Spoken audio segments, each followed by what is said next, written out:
Hello again. Welcome to my channel, Share Your Story, Ronnie Harrowbell.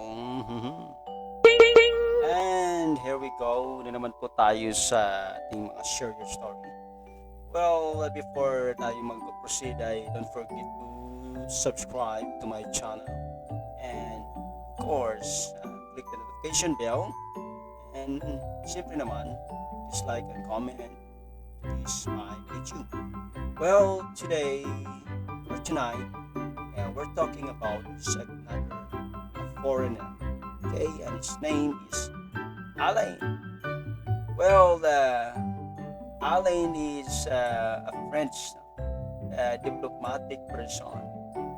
Yes, and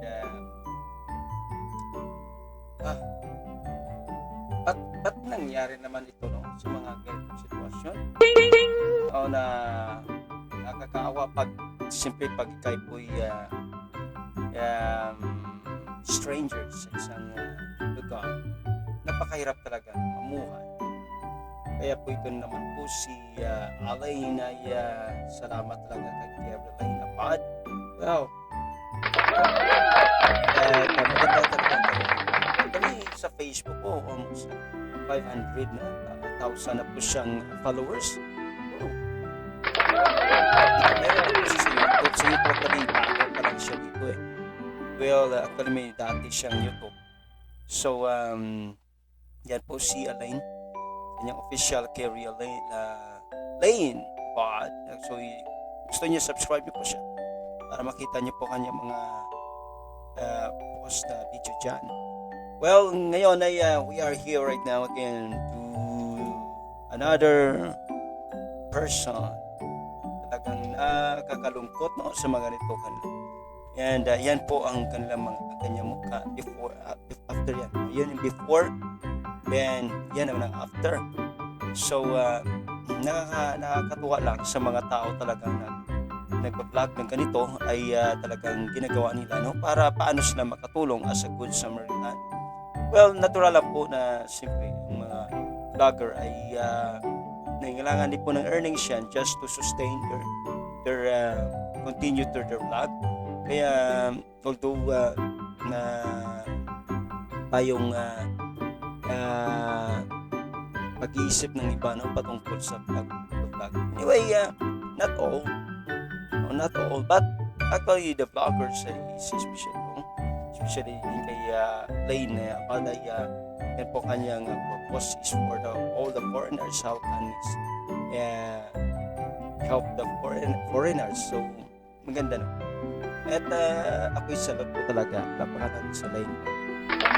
So ito ngayon si Alain, ito naman Alain no.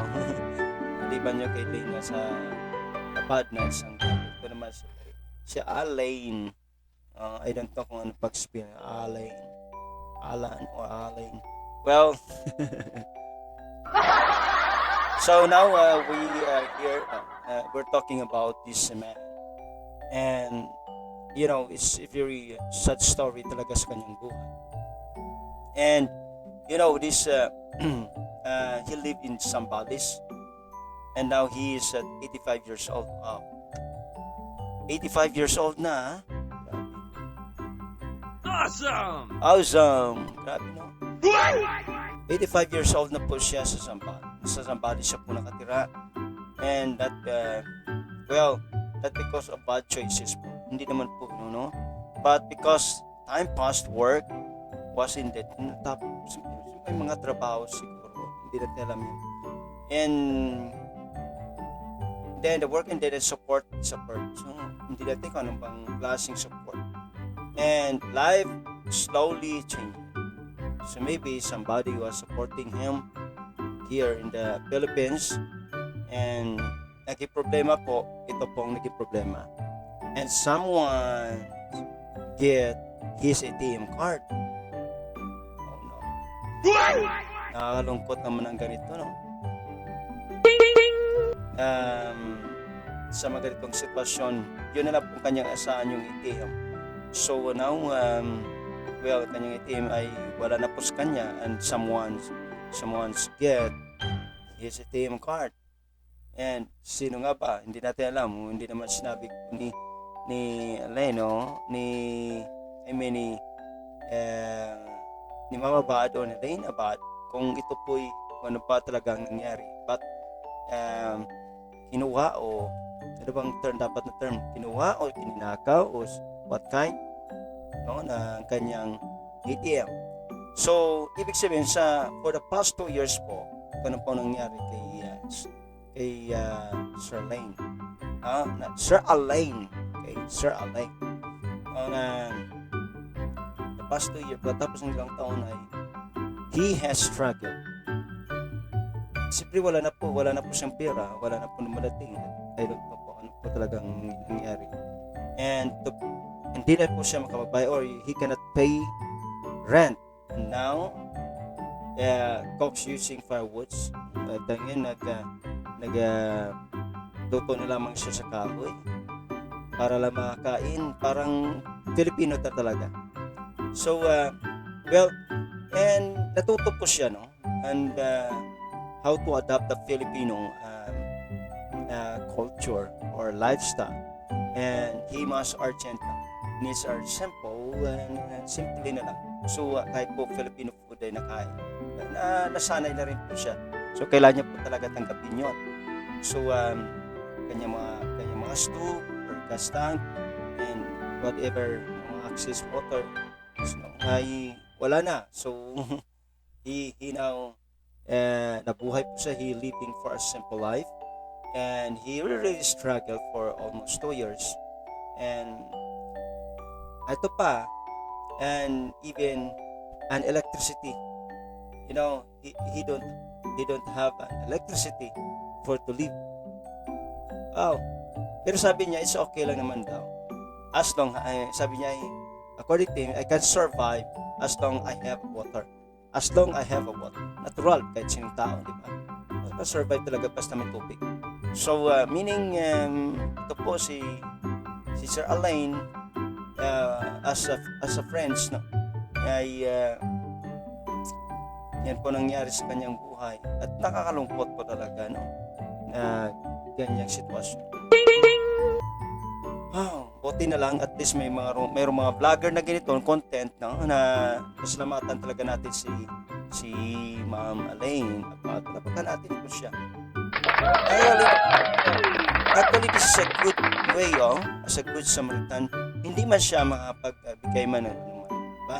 Kasi iba naman nag-sponsor naman yan kahit sa vlog niya mga ganyan 500. Possible may mga earnings na rin yan, pero hindi sapat po makatulong. But it's good, at talagang salute ako kay parang gusto ko rin ganyan, mga ganyang pag-vlog, parang gusto ko talaga. Sana nga na one day you have to, even as a pastor, no? Gusto ko rin gawin yan para makatulong po tayo, no? So again, yan po ang mga buhay po ni Sir Alain, no, nasa pagitan po ni Ma'am Lane Abad ay yes, natulungan po si Sir Alain. Now, maraming salamat po talaga sa ganitong mga bagay napakalaking bagay po talaga ito sa buhay ng mga taong nangailangan talaga, lalo na po sa mga ganitong foreigner na talagang actually titingnan mo may mga mataas ang pride nila, but still because of that situation ay pagdating na po talaga ay wala na po talaga magagawa ang tao, diba? So right, so that's why mayroong kagandahan lang dito talaga. Ako'y nagpapasalamat po talaga, no, sa mga vlogger na ganito na talagang gumawa. Maraming mga vlogger na magagad na talagang tulong mga Filipino talagang marami, at i-vlog ko rin dito para share kay Papa, at tulad ni Daddy Frankie o sino po mga vlogger. So okay, so yun po, at hindi na po tayo magtatagal, at napakabuti po talaga ng Panginoon sa buhay ng tao, at lalo po kay Sir Alain na naging angel po si Ma'am Lane Bad at siyempre siya pong susi para po matulungan po siya ng iba. Sana po makauwi na rin po o kaya matulungan po talaga ng nakaran ang mga taong katulad nito. Kay si na-feel ko talaga ang kanilang kahirapan. Well, that's it, and thank you for watching and listening to me to share your story. And I really see so excited every day, every time that I post my new video. So I hope you always enjoy my video upload and another story. So if you wanted to continue to listen and watch my video, please subscribe to my channel, share your story, Ronnie Harbell. Yes, and don't forget to click the notification bell that always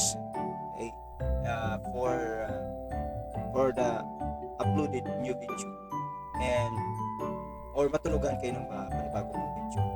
And also don't forget to like and comment on the section. Thank you so much, and may the Lord bless you all. And I hope everybody, all my friends here in Facebook, will enjoy through this vlogging content as a content creator. Okay, God bless you all, and see all the viewers and silent viewers, everyone. Thank you so much for supporting my channel. God bless you all.